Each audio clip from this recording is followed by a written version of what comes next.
Hey everybody, I'm John Paul Daniel. I go by Bebo.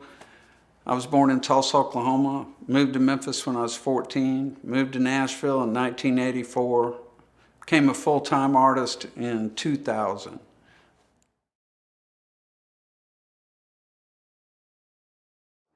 Okay, I had a dream one night and it said, "You're Bebo." And I woke up in the morning and I told my wife, Betty Blair, I said, I had a dream. It said, "You're Bebo," and I'm going to take Bebo to be my art name. Because at the time I was in the music business and I wanted an art name that was one name. And so I feel like God gave me that name. So, and it's true to my art and it fits and it's stuck. And so I'm Bebo.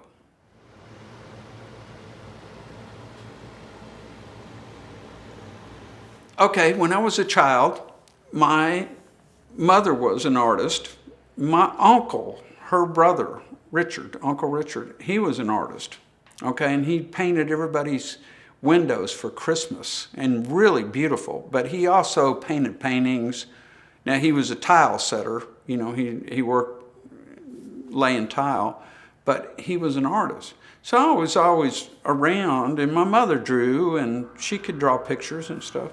So, but my Uncle Richard he taught me how to play baseball, and, you know, he was one of my favorite uncles. And but he showed me, you know, he would paint signs and people's cars and stuff like that. But, you know, I was around a lot of art in Oklahoma, a lot of Indians.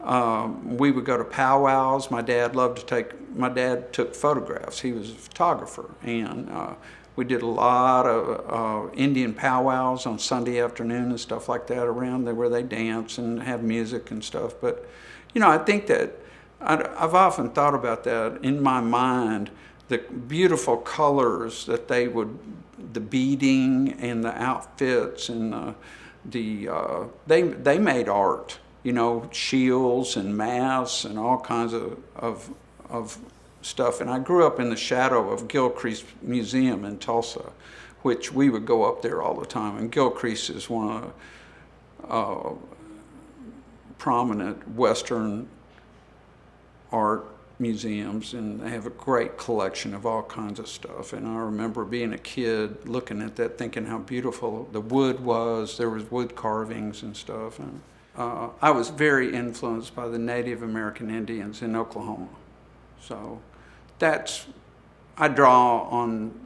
think subconsciously I draw on the Native American motifs that they used in their beadwork and in their artwork that they did.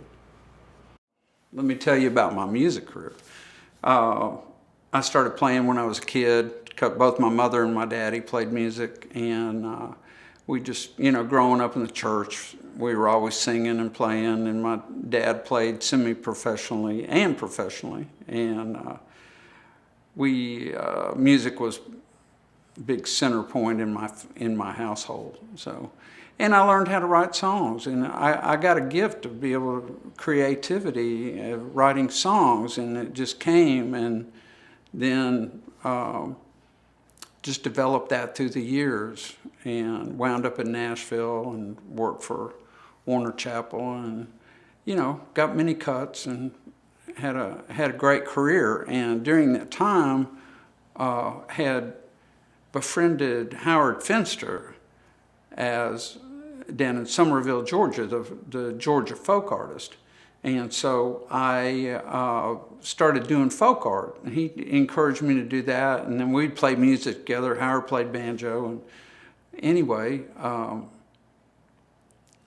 that just evolved into, you know, all of a sudden it took a life of its own. And I was still in the music business. And then in 2000, I went full-time in the art business. And that was a big shift, but it was very freeing. There's a lot of pressure in the music business, as you know, but, you know, I really found a lot of satisfaction, a lot of peace in doing my art. So that was something that was eluding me and something I was looking for. And I think just the time that I've been doing it, it's like it's stuck, you know, something that was supposed to be. And I've talked about this a lot. It was a gift. You know, God gave me a gift. Now, it's hard, but it's a lot of fun. The style that I started in and how it evolved was the preacher one day said there was a little shed behind our church that needed to be tore down. And it was a really cool little shed with a bunch of old oak wood in it. And so I told him, well, I'll tear it down. So I did.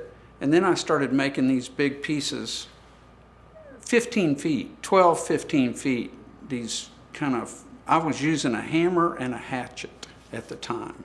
And Howard Fencer had told me about it. He used fix-all tractor paint. So I went out and bought a bunch of that. And so I started painting these old oak wood. And I mean, this stuff was hard. It was 100 years old or older. And man, I was, you know, cutting out these shapes. And a friend of mine has a restaurant down in Memphis, Karen, and she came up one day and saw everything. She goes, let's do a show. And so this was in 1994. And so that was the first show that I did. I sold out of all these big pieces. And I was like, okay, I can do this. And this is something I can do. Now, the evolution of coming from a hammer and a hatchet to old wood, and as you know, it took toll on my hands and my arms and beating on the wood. So I'd use a skill saw, scroll saw, and I cut out everything with the saw and a saber saw, and then I sand it and I paint it. And I have honed that craft down. I do a lot of different shapes of animals and critters. I used to fish a lot down in the Gulf, so I did a lot of aquatic and sea life stuff. And then I do all the musicians, and you know, that's my deal. Playing music, I still play. I play the blues and play rock and roll and play in church, and so, you know, the musician is a big part of my repertoire doing that. But the evolution of using different wood besides the old wood. Now, I have just recently gotten some old wood, and I'm doing some older style pieces. So I think it kind of revolves and goes around a little bit. So I'll tell you how the Boogie Boys were created. We had a band that I played in down in Sop Choppy, Florida, called the Backwoods Boogie Boys. And so I used to make them, the Backwoods Boogie Boys, but now I just make the Boogie Boys. And these pieces are, you know, they're my bigger 5 foot by 4 foot pieces. And they're kind of showcased with the three guys. And I had done the Brother Love Blues Band, and I just kind of condensed it down to the Boogie Boys, because we're Boogie Woogie Boys.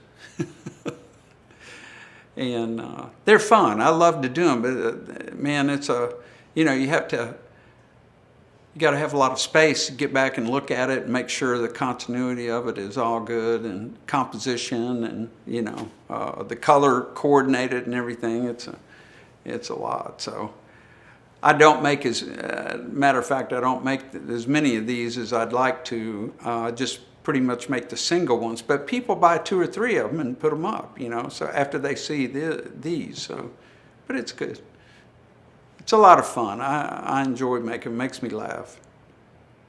Let me tell you about the birds, all right? When I had my studio downtown, Henry Paul, who has the group Black Hawk, I don't know if you know Henry or not. Anyway, Henry contacted me. He was a friend of Howard's. So he came down to my studio and he said, look, I want you to do our album cover. and Black Hawk, and I'm like, well, man, what am I gonna do, you know? Because I don't usually just paint like a hawk or something like that. Anyway, I was just messing around one day, and I thought, I'm just gonna paint. I saw something in my head, you know, and I just painted it. So that's them. Now, from the very first ones I did, there's 3 of them. There was 3 guys in the band, and then I started doing those blackbirds, and I'd use different color backgrounds. The background was just as much a part of the painting as the birds were, because I was doing these real wild. I was still using the tractor paint, and I'd mix the tractor paint up, but the boys in Black Hawk, they're the ones who inspired the blackbirds. And then I've taken them to another level, and just, you know, I do the backgrounds and everything, and they're, you know, some people, I've had people come up and go, you know, I had a dream about seeing something like this, like, you know, in Peru or Argentina or somewhere, you know, and I'm like, really? And you know, so they're very inspiring, and they've become, you know, an iconic piece of mine, and I'm really happy about that, because I like to paint them. They're fun to paint. If it's not fun, I'm not going to paint it. You know, that's where I'm at in my life right now, so it's got to be fun. Let's talk about Betty Blair. She was my wife of 34 years, passed away 34 months ago. She was my partner, and she was my business manager. We worked together, deciding on what shows we do. And when I first started being an artist, it was partly, hey, where do you want to go? You want to go to Chicago? Well, let's do a show. Okay. You want to go to Naples, Florida? Let's go down there and do a show. You want to go to Miami? Let's do it. Let's go to New Orleans. And so, you know, we started traveling all over the place and around the South, at South Carolina, North Carolina, Virginia, you know, Ohio, Chicago, Michigan, you know, all over. So we had this just travel fun and working and collaboration and everything. And then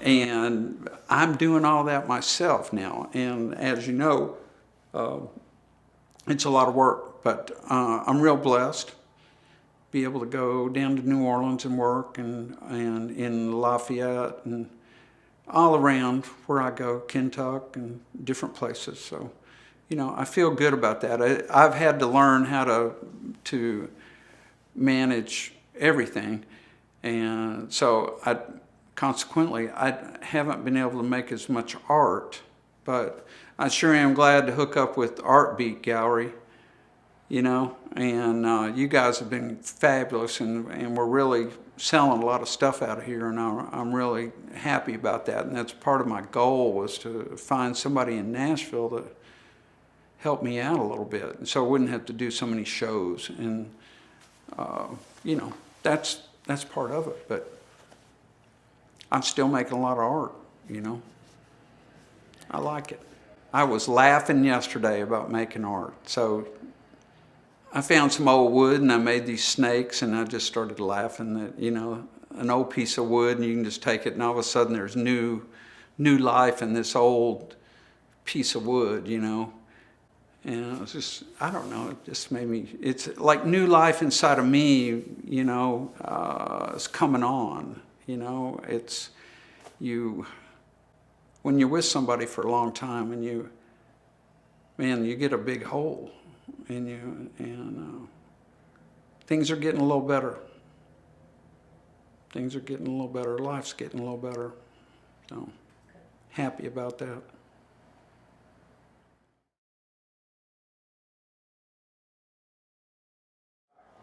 Okay, here's how I want people to connect with my art. Now, this is what I'm all about. That's what Bebo is all about. The bottom line, everything else is a gift from God.